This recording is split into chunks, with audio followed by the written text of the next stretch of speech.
I love it. Yeah. We have a pretty good topic today. I'm gonna let my wife take over from here. No, you're not, because I'm so uncomfortable. This is a topic that I do not want to talk about, but we've been hearing so much about it, and I think it's something that is needed. But again, so don't judge me. This is unscripted. Yes, I'm uncomfortable. And yeah, I don't know. So here we go.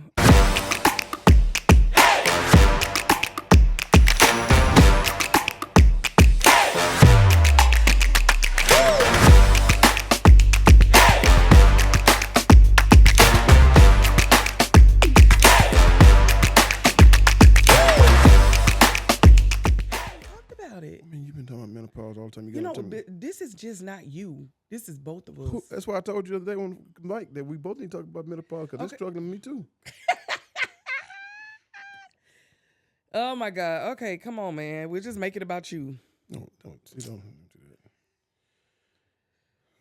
Let God lead you. You ready, Devin? Yeah, y'all recording. Oh Lord. Okay. I want to put all that in there too. Oh my God. What episode is this? I don't know. It's a bunch. So everybody, how you doing?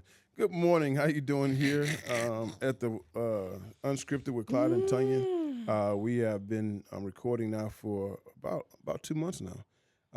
Many of y'all just heard the podcast. I think it was the one we dealt with, how we grow our business. And so now we took a little break.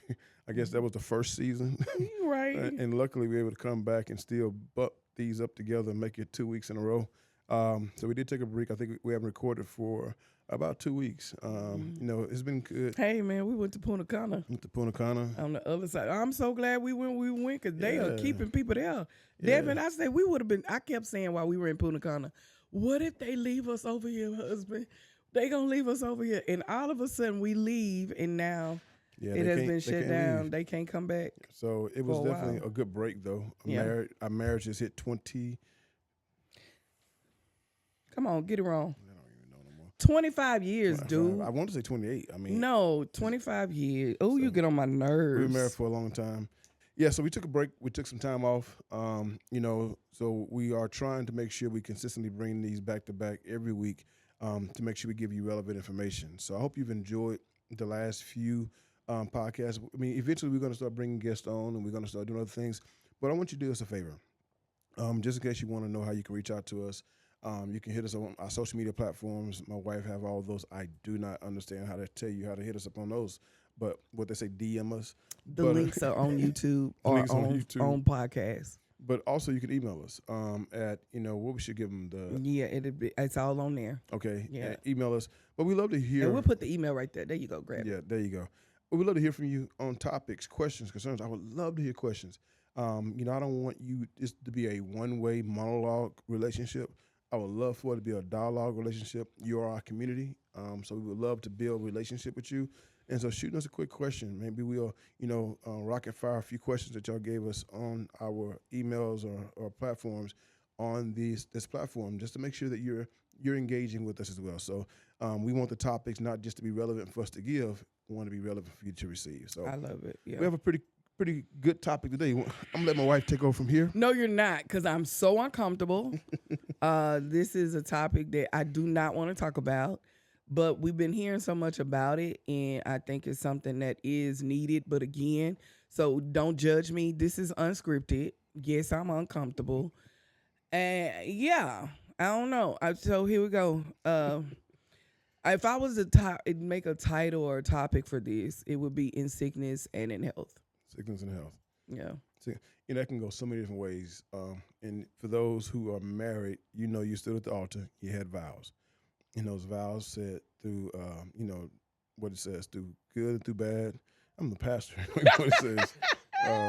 Through basically riches or poor, and then and sickness and health. And you don't know what you're signing up for until, I do want to go. I kind of want to go.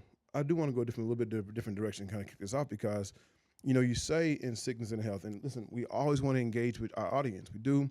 So I want you to, if you ever been sick in your marriage and you feel like your husband or your spouse didn't give you the honor, the acknowledgement, the support that you think you needed, and we want to make sure that you listen to this podcast and you invite them in.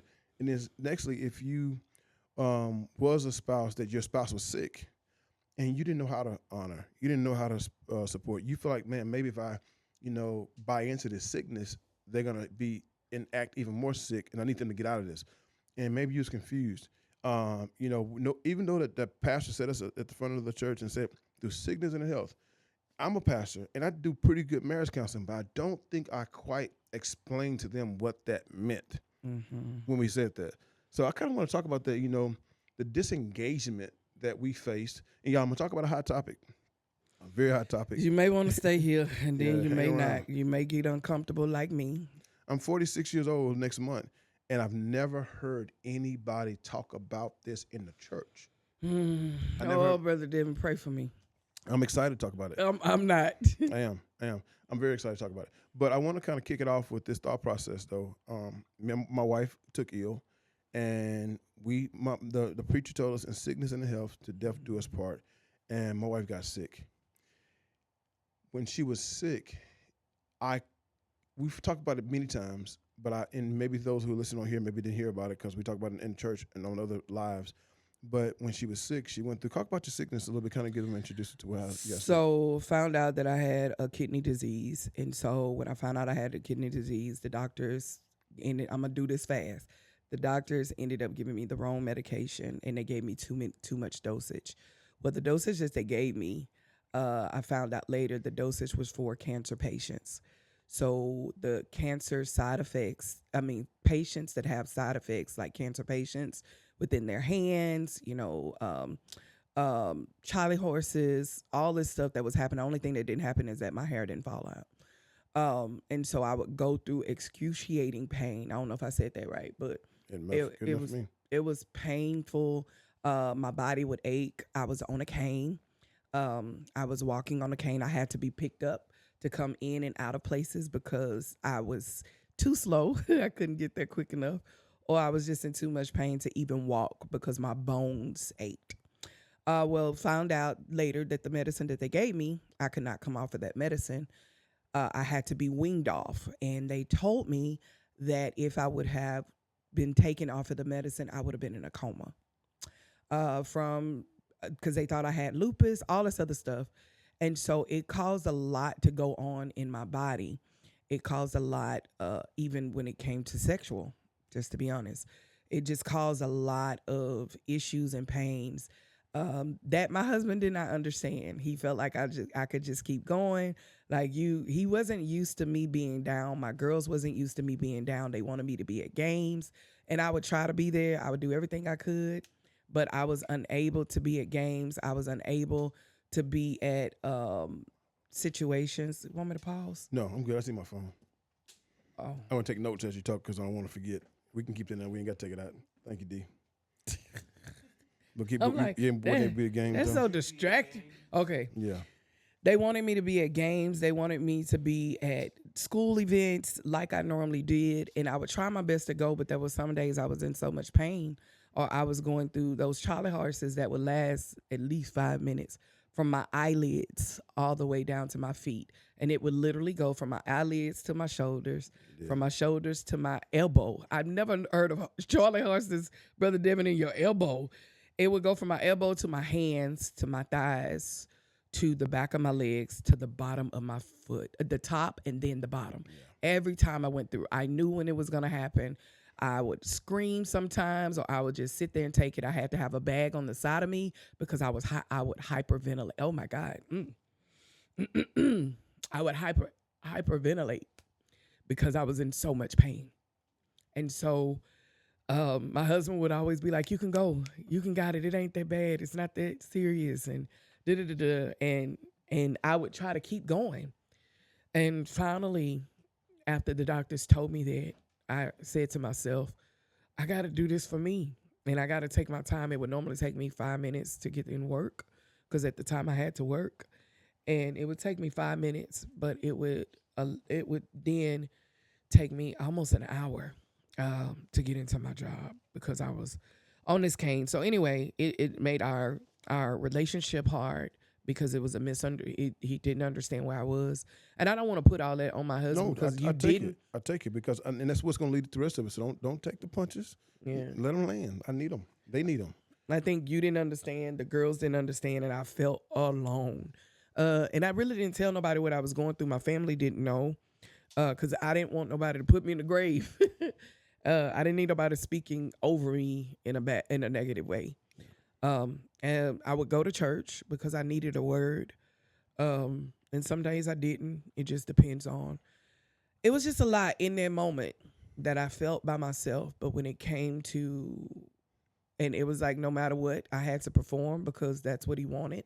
And I didn't want to, but it was very, very, it was a hard time in my life. And I think after about a year of going through this, my husband did apologize for what he put me through during that time.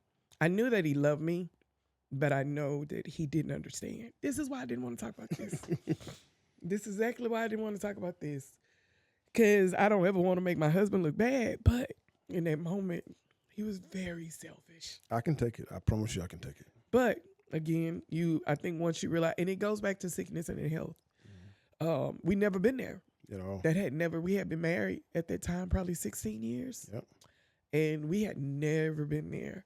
And I think I gained a hatred towards you during that time. And I think that's why my fire for I'm going to do me. Mm-hmm. Like I done everything else for everybody else. So now I'm going to do me. Yeah. And from there, it changed my life, but it made me fight for me and not just for you and the kids. Yeah. And so I think it had to happen. It had to happen because we're sitting here today talking about it in a better place. But hey, it happened. So that was our situation when it came to my sickness. Because I know we wanted to get deep into yours. No, I don't. Even where we are now, because that's a whole nother ball game. But go ahead. And I don't want to rush this podcast to get to that point because I think what I do need to share, and I say that word very strong. What I need to share is not at all disjointed or disconnected from what you've been through. Mm-hmm. And I think so many people want us to move beyond certain testimonies. But certain testimonies is the foundation of everything else. And so I think your sickness that you went through was an eye-opener for me, the house, and everybody. Mm-hmm. And I kind of want to say this here. And please, I always want to engage with you guys, right? Please go get your husband. If your husband's not with you, you're going to listen to it, but make sure you go back and get him and y'all listen together. Go get your wife. I really want y'all to engage on this one because I think all of the unspoken is what's killing us. Mm-hmm. The Bible says that people perish for lack of knowledge and understanding. This is not just biblical knowledge. It's literally knowledge and understanding of each other, knowledge and understanding of everything. So I got to go back to what you said about, so what happened was our cleaner, our hair doer, my sex partner, the house's, piece that held us together, we was used to you getting sick. My wife, for lack of better terms, she gonna judge me after I say this. Lord, that's okay. I don't know if I can say that. You better not take it out of there, but I'm gonna say it. Forgive me. Because if we're gonna talk about the full story, my wife, I won't say, she's a hypochondriac, and we've. Oh my God. That's just so worse. And when she's a hypochondriac, I'm the opposite. I like to hide my sickness, and I don't like anybody to know about it. So my wife, and the reason why my wife is hypochondriac, that same thing is what helps. Because I've had some points. I mean, let's talk about the whole story to where I tried to get my kids to ignore sicknesses. I was like, oh, they ain't that bad. And come to find out it was real bad. Oh, my God. My daughter. Every time. My poor Lala this past weekend. Lala was sick. I'm like, babe, wait, we probably need to take her to the ER. No, we going to get it down. Wipe her down with alcohol. I hate it. I'm like, this dude. No, you said alcohol. No, I did. I said, okay, let me wipe her down with alcohol. You like dope her. I'm like, no, we can't get this baby that much medicine. If we hit 102.5, we'll take her. Yeah. If we hit 1.2, we're going to dope her up with so much Motrin at that time.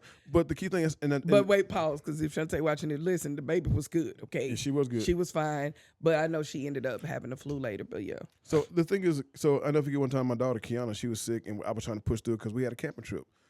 I'm bad. I'm Oh, horrible. different. We had a camping trip. See, that's gonna make you and want to make me high. on this camping trip, I'm so adamant we're gonna go on this camping trip. Kiana had a little asthma problem, but I'm used to asthma, so I'm not gonna just make you look bad. I look bad myself all around, and so just kind of set the whole stage.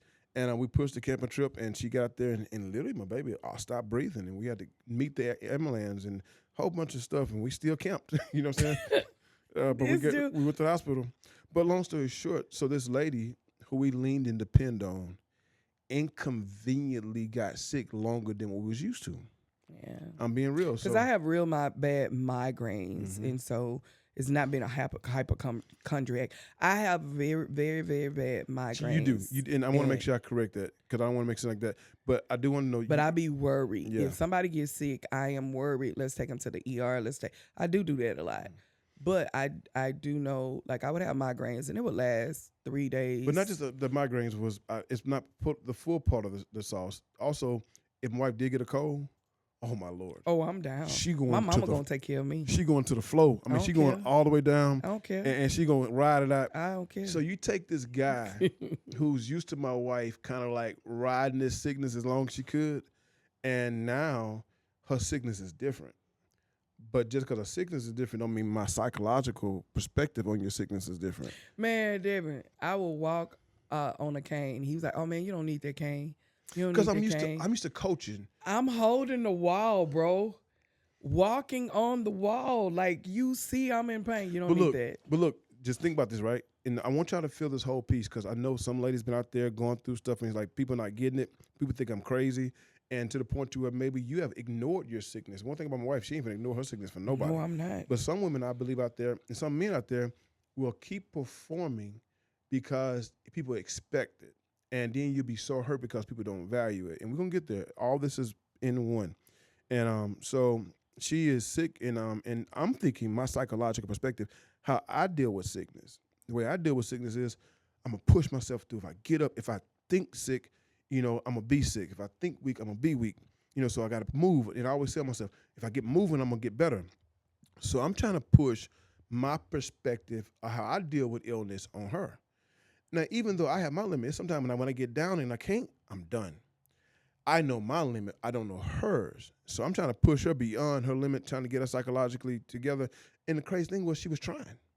I really was. And Maddie like you. I noticed that this last time that she was sick. Mm-hmm. Maddie's a lot like you. And I think there's nothing wrong with that. But at the time, it was just not a good time. It's wrong when, and this is the key thing right here at this point of the story,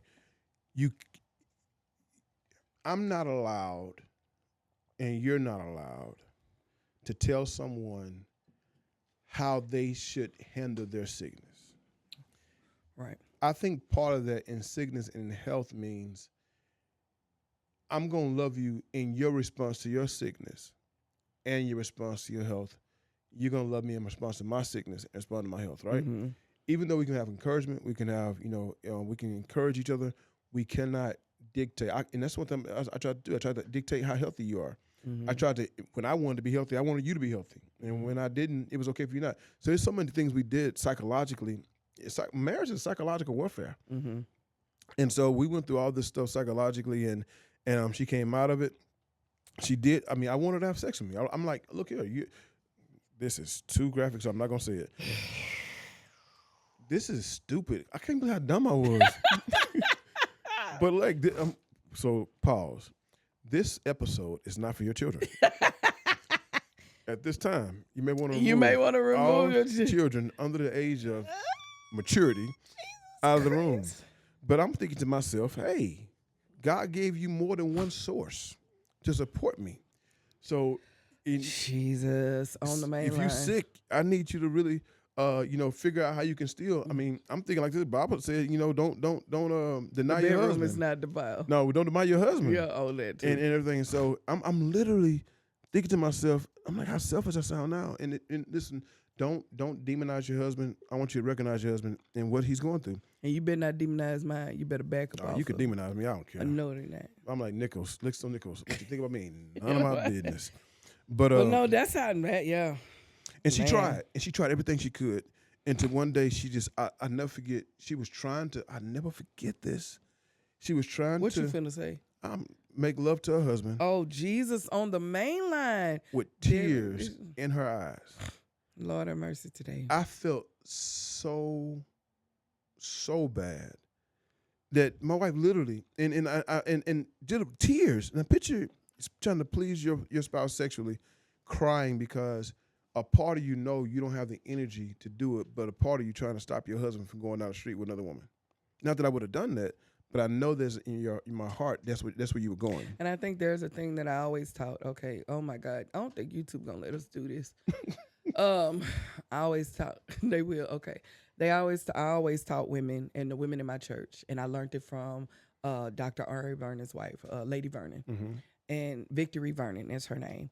Is that it's your duty to give up the booty? I always tell women that. I always tell that. And I stuck with that. Guess what? I'm going to blame you then because I believe that.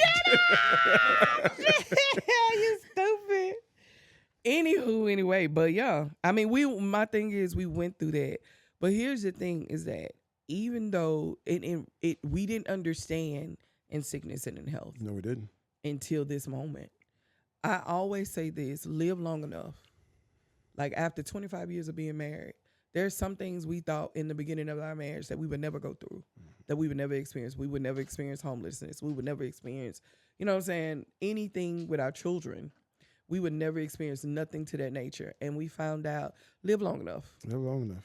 You will experience. And I wouldn't have never thought that we would be able to experience the things that we've experienced and what we're about to talk about. Yeah.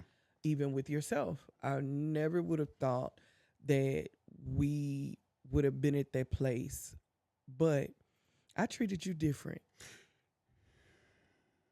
I loved on you in your situation.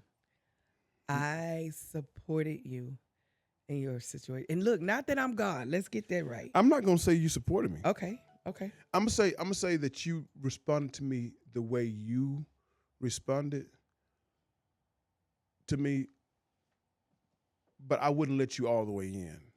True. That is so true. And we're different people, and you respond the way. And I think that's the thing with marriage, though. Yeah. It's but understanding you're different people. And I remember, I never forget, I remember you blamed me because you went, okay. Oh, God, today. You went through some things and it's like grief had different stages. You went through different stages. And one stage was, am I not enough?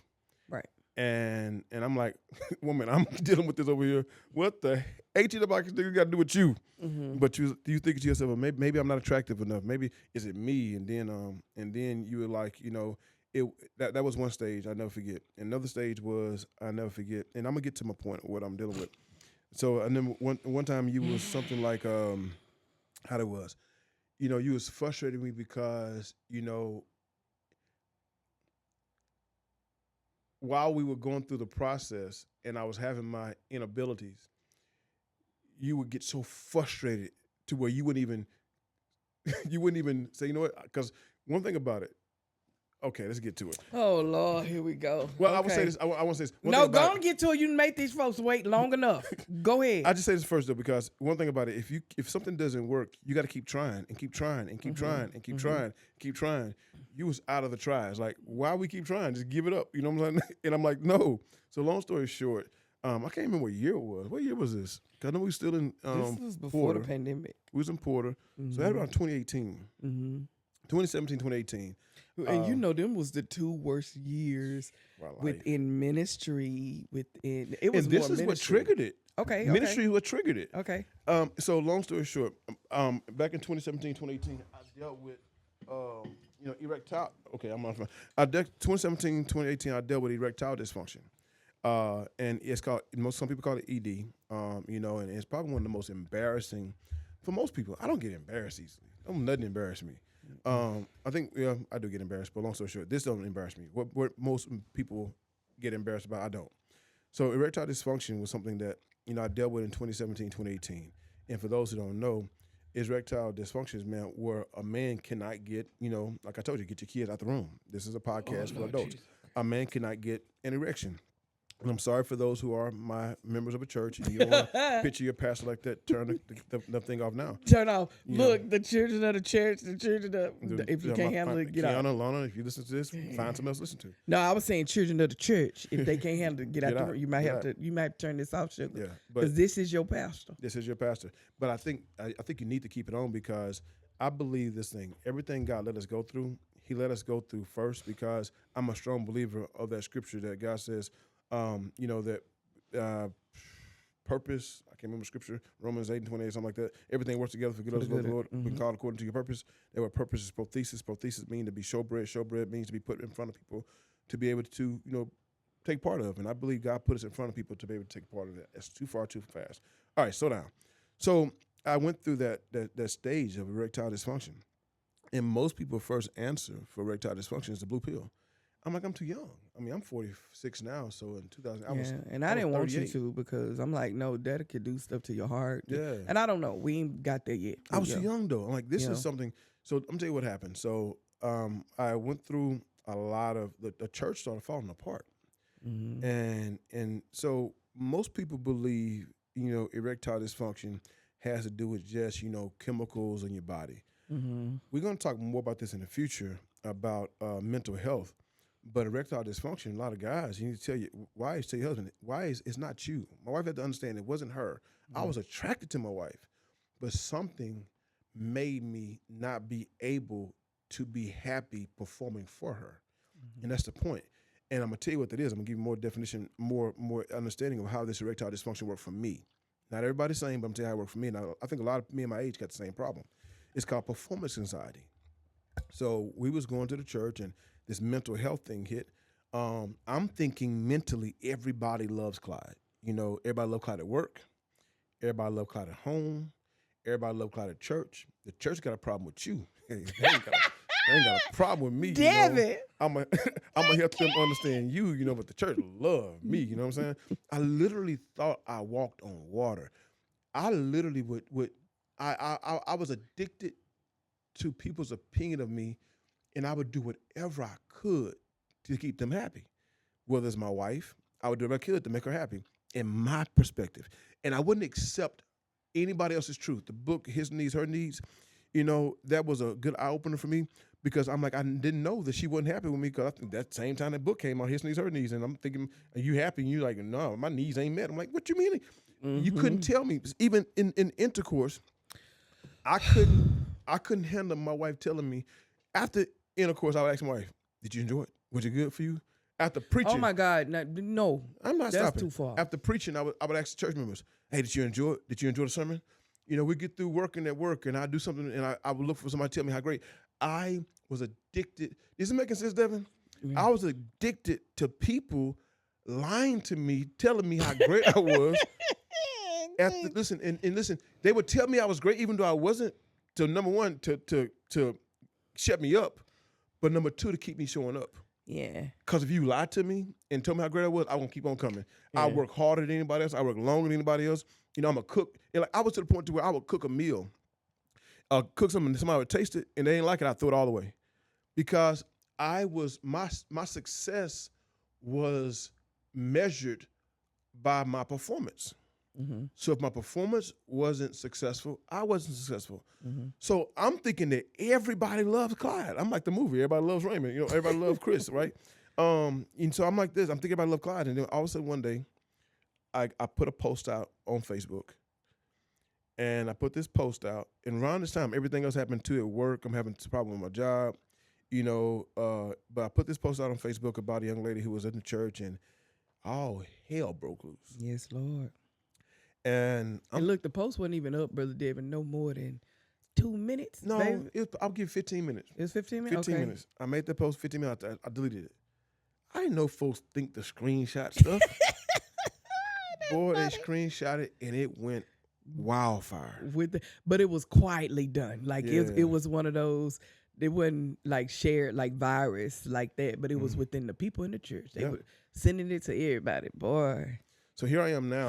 I'm already struggling at work because I'm up under, scrutiny at work. People who I thought loved Clyde, now I gave everything to, they no longer love Clyde.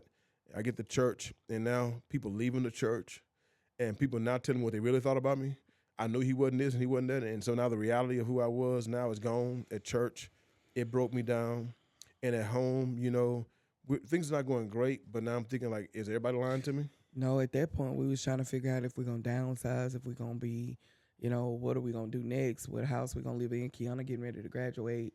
What do we do? Like, it was like we were trying to figure. And then it was crap going on with our children at the time too. A whole bunch of mess. So it was like, oh, my God. Everything is hitting the fan. Everything. It was like hell on earth. It was just not a good place. We had already been homeless, but this time it was like I wouldn't even say an attack. It's like we were in a tornado. That was exactly what it was. God told us about to go through a tornado. And yeah, I didn't realize he did. It was we had a affect dream me. that it was going to be a tornado.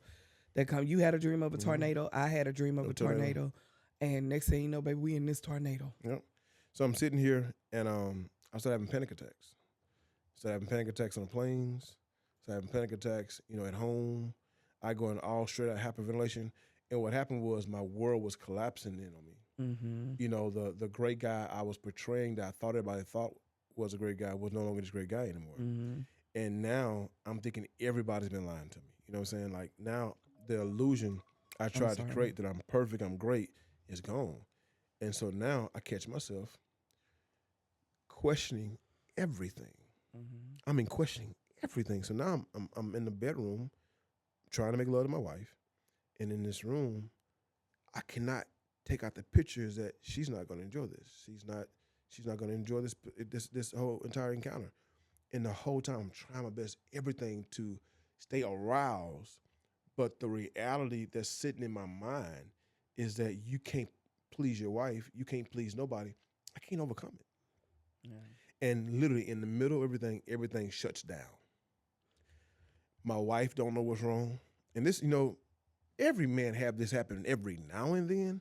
No, you ain't never had it happen, sir. Let's just be real. We ain't never had no issue. Brother Devin. Ever. You understand me? I think it was maybe we've been together for let's make that clear. We ain't never had an issue. Had that type of issue. We ain't together for 25 years for nothing. No, let me finish.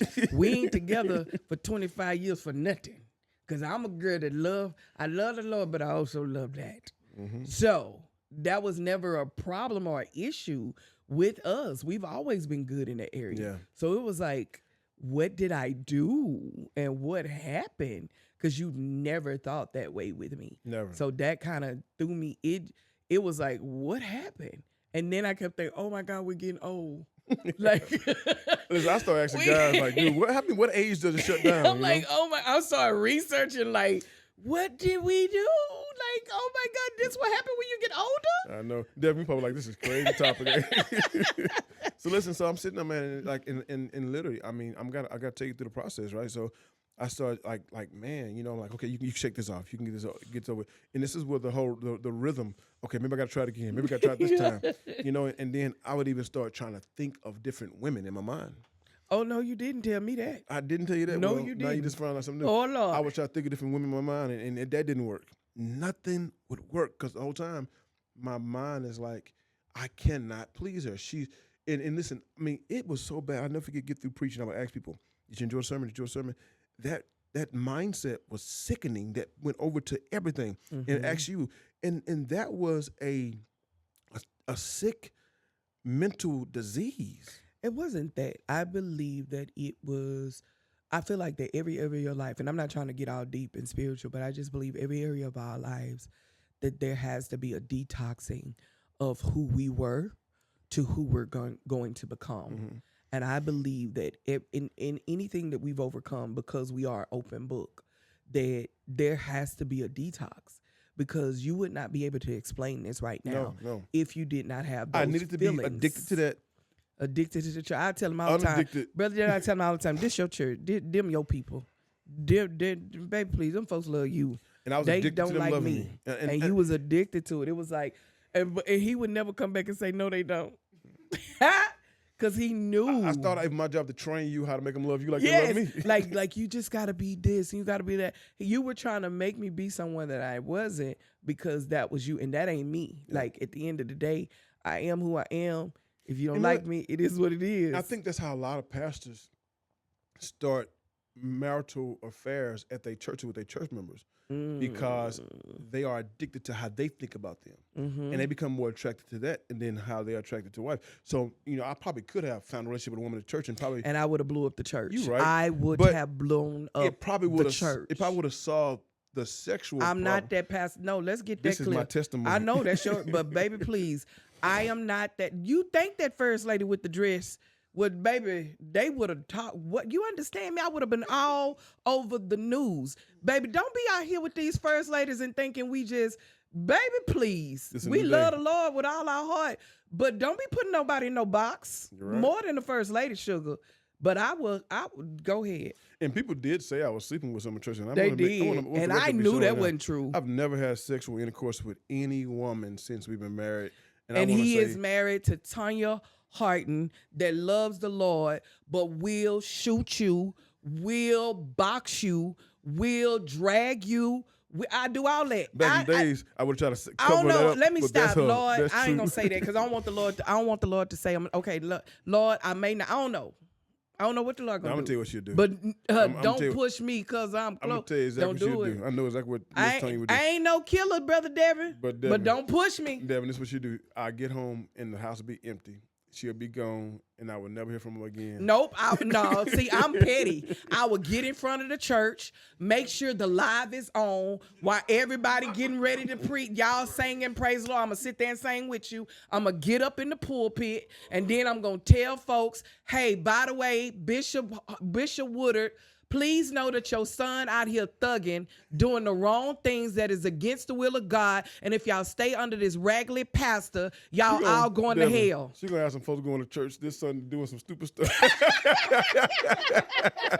I don't know what I do, but don't push me. You're going to have a whole bunch of folks like, you have an epidemic of people. Don't push me. Baby, you think, like I said, you think that lady all over, baby. I would be next. But I knew you have never done nothing to make me do that. I really want to make sure I put it out there. I believe that a lot of pastors, they saw, because you get addicted to these people's opinion. And you got two choices. I can either disconnect or all the way engage. I think they saw all the way engaging, and it never works because they go from one member to the next member to the next member because they're addicted to their opinion and their thinking is addicted to them. Really and truly need to get disengaged. And so, and I was addicted to everyone's opinion everywhere. I mean, I would do everything I wanted everyone to love me. I would even say parents, even family members. I did. I saw that in you. You wanted to make sure that everybody was happy. And I see it. Listen, watch this here. This is the deeper part about this, right? I see it in my children. Oldest, that's good. Most, man. And the things that you dealing with, your demons that you get rid of, you're like, oh, we free. I'm free. Then you look around like, oh crap, I see it in her. Right. Then realize that a piece of it got stuck in my child that I wouldn't even say I gave to it. It was just passed down through generations. Yeah. So I see that crap, and I've been there before too. So and it's like they got it doubled. Yeah, so I get it. So when I see people struggle with this, I want to hear up and say no, because I can't change everybody. Everybody got their own process. All I can do is tell my testimony. So I did not try to engage. I never have tried to engage with a member. But the thing was, when everything shut down, I just thought, this had nothing to do with you. There are people say, it's not you, it's me. It literally wasn't you, it's me, but I need you to help me get through this. You know what? So this didn't last one day. This didn't last 2 days. No. This didn't last 1 month. This didn't last 2 months. This lasts over a year. Yeah. Brother D, over a year, I'm feeling like the world-class failure. This is why I got off social media. I got off social media around the same time because I'm already feel like a failure in church and home and everywhere else. And everywhere I'm going, I'm seeing people so in love. I'm seeing pastors blowing up. I'm seeing all this stuff going on. Well, I'm feeling like the world-class failure. I get on planes. They got to shut the plane down because I'm having a full-out panic attack. I remember. Because I'm self-destructing from the inside out. So this is why I want to talk about this because women, this is not just a blue pill. Get a pill, get porn, and now you're bringing up another demons in the house. Right. We need to turn a tape on? No. Right. Y'all need to talk. And my wife, she actually sat down one day and said, babe, what is it? Is it me? I feel like a failure. I feel like she felt disturbed. Like I don't think she was cared so much about the lack of sexual engagement. She cared less about like, dang, am I unattractive? Yeah. Am I the problem? Right. Am I the issue? I started asking myself those questions, and I started asking you, like, what can I do different? Mm-hmm. What can I, because we would try, like, what is it that I can do different? But I believe, too, through the frustration, kind of like what you went through with me, I went through that frustration with you to where, like, you sleeping with somebody else. Like, something else is going on here, which I knew you wouldn't. At that point, But if it was I'm working, like- I'm like, thank God it's working, but it didn't. Yeah. But I know that we literally, it brought us closer together. Oh, man. We ended up having conversations and communicating. Holding each other. Yeah. Talking to each other. Yeah. Embracing each other. Mm-hmm. It was probably one of the biggest pains, but greatest blessings. Yeah, it taught me patience. Yeah. It definitely it taught me patience, and that's why I say I was more patient with you than you was with me. Yeah. Oh, I wasn't? Just tell me if I wouldn't. I wasn't? Yeah, you was. I was was I? You was in your own way. Okay. But in my mind, when you did shift over and made it about you, it made it even heavier of a burden because now I don't just got to come out for me. I got to come out for her too. That's And the good. burden Okay. was so heavy on me, man. I'll never forget, man. I'm like, I feel like that I wasn't going to say something like, stupid, go find somebody else. But I feel like that, man, maybe she'd be better if I just leave and let her go on and just go and figure out thinking, you told me to go find another woman to sleep with. I know. I I was gonna told tell you you. that. Yeah, I told you. I said, whatever you do, I told him you better not do if I die. You better not do talk to this person, this person, this did. person. If you do, I'm gonna come back and hunt you. But I would rather you make sure that you have a woman that'll love you. I started making plans like that because I wanted to die. Yeah. I asked the Lord to take me like Elijah because I was in so much pain. Yeah. So we kind of went through the same situation, but Yeah. not the same. Yeah, If that makes sense. And you was there because even though I wanted to, I needed to fix this problem, need over and over again, figure out how to fix this problem. You wasn't a tool. You wasn't a object to be able to try this with. But you were there. You didn't leave. Mm-hmm. You didn't. I didn't catch you saying, you know what, I need the porn. I need this. You know what I'm saying? Mm-hmm. You were there. You were, even though you went through your own battles through it, like I had to go through my battles when you were sickness, you never left me or forsake me, right? And I'll never forget, how did we get to the healing of this? I read every book I could. I watched every You went story. to the doctor too. I went to the doctor, Mm-hmm. and and just figured out what's going on. My blood pressure was good, and no one ever told me it was psychological, right? Mm-hmm. Everyone said, they would prescribe the blue pill. I think I got some blue pills at the house right now that I never took. I never will take. Because I'm that's my biggest fear in life, to have to need one of them blue pills. I'm selling them if you want them. I'm joking. You need to quit. I'm playing, but I'm not. No, he playing. Stop that. He I'm playing. playing. But I'm gonna say them jokers until they come. You don't know. I don't know. We ain't never been there. But everyone tried everything else, right? Devin, you would not believe what fixed me. Oh my God, today. I'm gonna go all the way out. Oh You Jesus would not on the believe what main fixed me. line. So Brother Devin say might as well. Just in case y'all I didn't listened to hear. every philosopher that thought they had the answer. Social media is sick. People think they know the answer to every cotton-picking thing. Yeah, buddy. And I'll never forget, man, sometimes it would get to the point where I think I got it. And even after I was healed, 6 to 7 months later, I would still have this like, is it gonna work? But I will say, baby, I was supporting though. You was. I was supporting. We even prayed together. Prayed. We prayed together about Everything. it, and I think that really, really, really helped. No, I'm gonna tell you what helped. Okay, go ahead. One thing helped. Okay. It wasn't church. Okay, I will say it was wasn't God. the Lord. I will say God inspired this, bro. Listen, miracles come in different packages. Oh, Lord, I was watching, so I got stuff on my phone. I did clips I watched, different things, and none of it worked. I tried everything. One day, this guy got on a video, Devin, and I'm gonna give the illusion of the words. I won't say it. And he says, you know what? If you out there and you dealing with erectile dysfunction, I'm gonna tell you what's gonna fix that problem. When you get ready to have intercourse with that woman, say these words to yourself: F that B. Oh my God, today. I know God bless those but this what fixed me. He said, you say to yourself, F that B. Wait a minute. Don't care about that B. Care about yourself. Wait a Man, minute. you need to make sure you good. And if she good, oh well. If she ain't, oh well. But that's how you got to fix this problem. You say in your head, F that B. So Wait. Time out. Wait. I got to finish the story. So in my mind, I got ready to that day and that moment or whatever, and we got ready, and I said, man, F that. You know, if she don't get it, I don't care if she get it, I'm gonna get mine. And that day, it worked. Oh my God. That is not a good example. It is. I'm tell you why. Okay. I'm tell you why. Because it works everywhere. Oh. The preacher. It works everywhere. Okay. The graphics of the language may not got to be added, but truthfully, you got to tell yourself, I'm not doing this for you. I'm doing this for me. But that's a lie. Wait. And if you find joy in it, good. Now we can enjoy it together. Okay. But I'm not just doing this for you to enjoy it. I got to enjoy it first. Okay. Got it. And the joy I get meet the joy you got. Yeah. And meets the enjoyment of the whole entire experience. That's good. When I got through and it worked and we both were satisfied, when I got to church, guess what I said? F that B. When I got to work, guess what I said? No, we not. Everywhere. No. And listen, and I will leave happy. And folks may got joy. They may enjoy my work. They may not enjoy my work. They may enjoy my sermon. They may not enjoy my sermons. They may enjoy sexual. They may not. It didn't matter. He broke the curse. Because before them, it's about them and not me. The Bible says no, you're not finna fix it. You're not finna fix it. No, I'm not trying to fix it. I was saying he can use a donkey. I'm just saying. He can Devin, use don't it anybody. make sense? It do. It makes sense. And that I was delivered by the blood of the Lamb and the words of his testimony.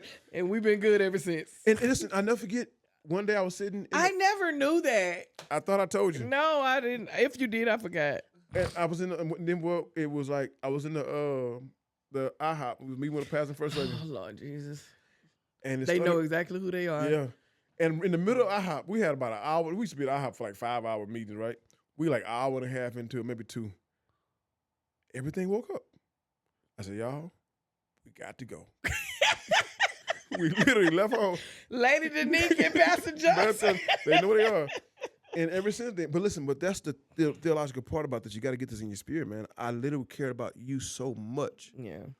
Being happy to the stress of making you happy made me unable to perform. Yeah. The stress of making the church happy made me not be able to perform as a pastor. The stress of making my work happy to where now I'm in my mind where I can care less about people.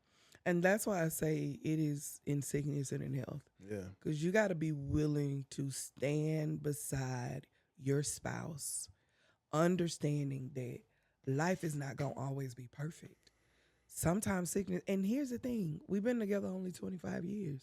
25 years. I mean, that's a lot. That's 2 decades and a half. But there's still things that's going to happen in our lives. And that's, I believe, why the vows were made, whoever made them, in sickness and in health. Because there are going to be some times where you're going to need me and I'm going to need you. Yeah. And we're going to have to be there to support. You need me. We're all a part of God's. But we need each other, but we got to be able to be patient, understanding, and allowing people time to go through the process. Got to, man. You got to. I think both of us, you had to go through your process of detoxing. I say detoxing because y'all were so used to me to where y'all had to learn how to do stuff. Yeah. You know what I'm saying? And not just that, we had to value what was being done, not who was doing it. Yeah. We value you, but we didn't value what you done until you stop doing it. Yeah. Then we value like, dang, she doing a whole lot. You know what though? And now, Brother Devin, it's like I used to make sure everybody ate, everybody had everything. And one of the kids said the other day, Mama, we make sure you always get a plate. I said, girl, I was in labor with you for 72 hours. Mama, you can't keep that. I said, oh, yes, I can. I done a lot from this day until now. But they have learned to even serve me the way I serve them. We all needed the detox. Yeah. I needed that moment to know that it was beyond sex for us. Yeah. It was about us continuing to build together because we needed that moment. You needed that moment to pull away from people. I needed that moment to be patient and realize what I did not need. Yep. So if that does happen, again, we know we're good. At the end of the day, we can make it. Yeah. But we ain't saying it's going to happen. Yeah. I'm just saying. But since then, you know, we can't, I know, but we got to go. But, you know, we got to be honest. Menopause have caused some disruption. Yes. Right now, I am going through menopause. I thought I was too young to go through this mess, but I'm Listen, finding out. I need people to help this podcast go viral. People need to Okay. share this across. I think so many women, so many men need to hear this, man. Yeah. And we're an open book. We're gonna stay open book. I'm not gonna close for nobody. You know what I'm saying? But menopause has been a challenge for you. Yes, very much a challenge. Hysterectomy has been a challenge for you. Yes, I had a partial hysterectomy. I think you probably because should I got the whole thing. Could I probably bet our button? Shut up. No, I'm not. Shut up. I don't know why, but I'm not. But I say this is that even in that, because I had, they found cancer in my cervix and my ovaries. And so they were able to take it out. Thank God, cancer free, no problem. Pre-cancer. And it's not there, but I had to have that partial, not knowing that the partial kicked in menopause. And look, and my wife came out with certain anxieties. I had to be patient with you. Your anxieties. Yes. And I think it's been more. It ain't anxiety, it's my body.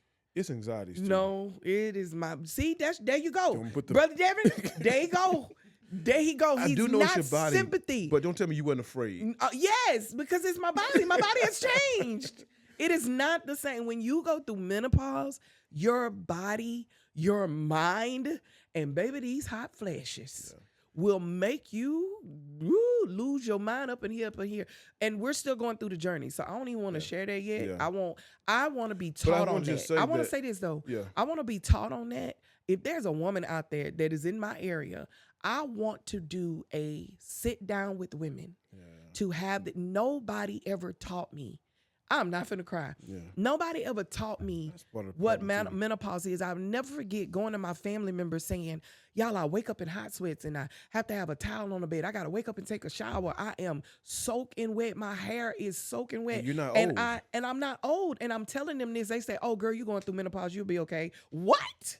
What is menopause? I did not know. Brother Devin, picture going to family members and they tell you that you like, this is not funny. Y'all are laughing, but nobody taught me how to handle this. So I'm looking for any woman in my area, and you're not shamed. Come and teach us. I will create a platform and a way for you to sit down and talk to some women and school us on what to expect when it comes to menopause. I'm not there yet.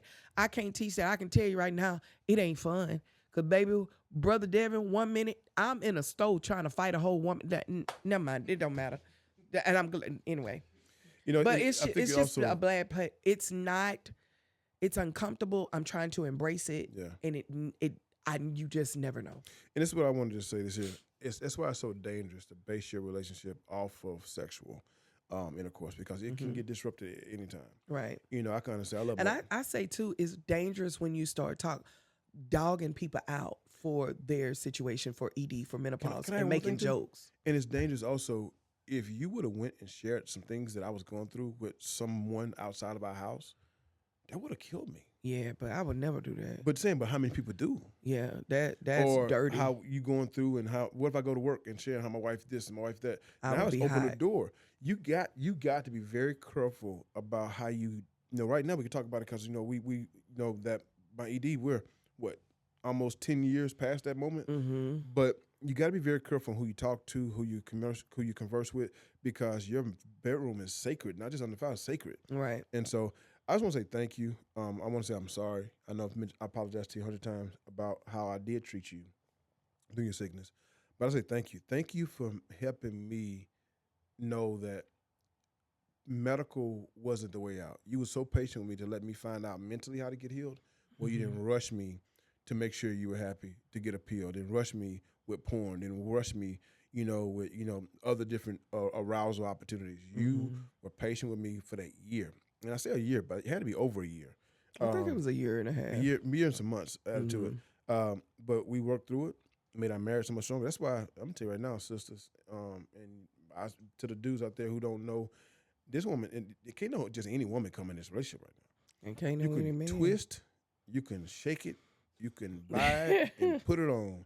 It may even be attractive for me to look at, but it sure ain't attractive for me to leave this woman because we didn't build too much. Too much together. Come too far. That part. To leave now. Right. So, and I thank you. Your attraction go beyond looks for me. Mm-hmm. So I want to say thank you. And I'm going to do better. I say this, because we got to take care of our health. too. We got to take care of I gotta who we lose are all and this all cushion. that. Because you can be cute, but out here not healthy. That's not good. And I just, anyway. But I just say this. I thank you that build our bond. And we tighter than we ever been. I think you let me talking about it. Because I know you didn't want me to talk about this. No, I didn't. I'm glad we talked about it. I feel comfortable. I'm comfortable with this podcast going out. And I pray that it helps someone.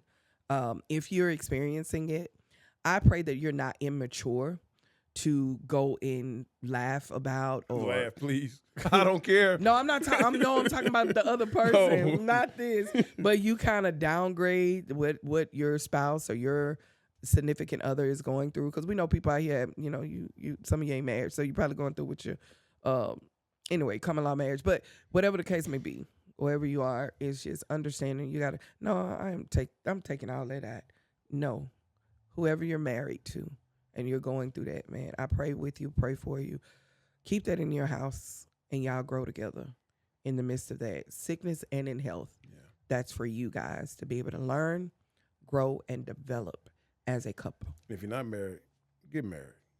Fix that problem first.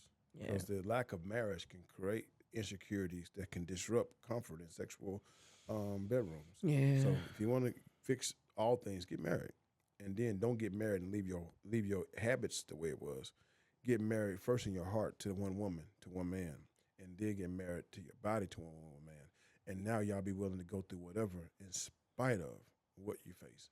If you're not ready to say, you know what, if this woman cannot have or this man cannot have sexual intercourse with me for more than a year, for more than a lifetime, if you're not to the point in your life to where, hey, I love you so much to where sex is just a good benefit.